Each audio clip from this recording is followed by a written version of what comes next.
Hey y'all, welcome to the Your Harris County Live Show. My name is Leslie Chapman and I serve the amazing people of Cypress and Northwest Houston. Today, we're talking all about what stays and what goes during move out. I have a client who is currently selling their home. They recently bought a refrigerator and they were concerned about whether they could take that refrigerator or not. I told the husband that there is an exclusion section in the contract, and that's where you can explicitly state what will or what will not be staying with the house. He said they can have the fridge in the garage, but the one in the kitchen, that new one, we want that. So putting that exclusion settled the matter for him. When it comes to selling a home, oftentimes buyers and sellers, it can be stressful. And it's even more stressful when buyers and sellers are unclear about who gets to keep the TV, drapes, or the $10,000, $6,000 water feature in the front yard. And so we're about to settle that today. Here's a rule of thumb so that you have more clarity during the buying or selling process. Legally, anything bolted, nailed, wired, cemented, or permanently glued to the property becomes a fixture, and fixtures stay behind when the seller leaves. But anything that's mobile is considered personal property, which leaves with the seller. So basically, anything that can be removed without causing damage to the property goes. Now let me give you a few examples of how this plays out during a sale. Number one, appliances. A washing machine is considered personal property because it can easily be unplumbed and unplugged. So the sellers are entitled to take it with them. A stove or refrigerator is less mobile, but can still technically be moved. So the seller has a right to take it with them.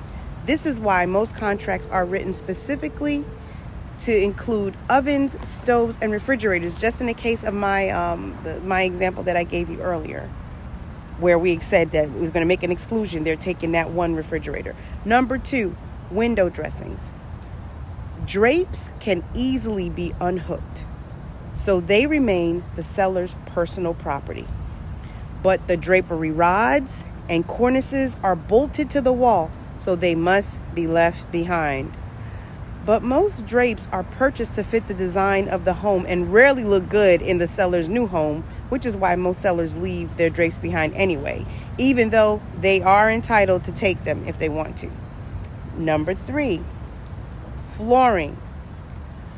A rug lying on the floor will go with the seller, but any flooring that is tacked, nailed, fitted, or glued stays.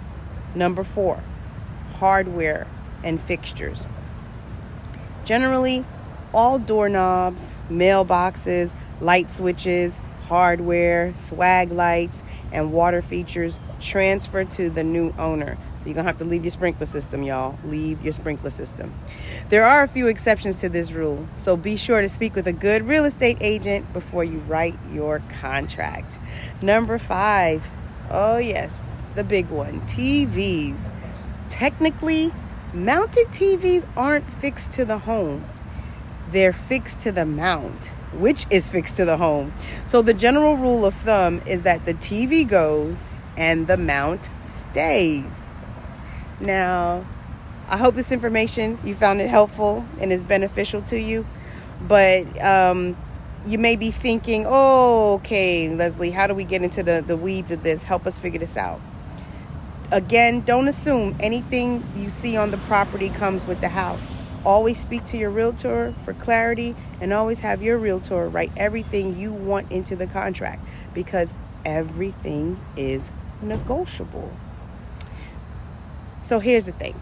At this point, you may be convinced that you need more guidance to write a contract clearly so that there's no dispute around what stays and what goes.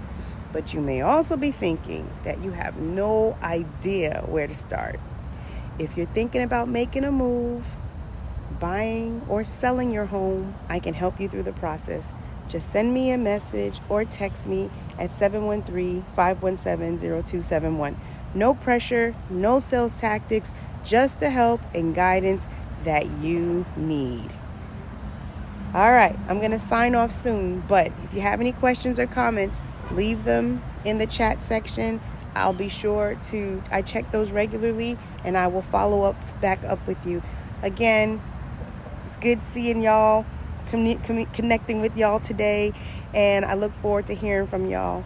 Holler at me if you have any questions. All right, take care. This concludes this episode of the Your Harris County. Bye.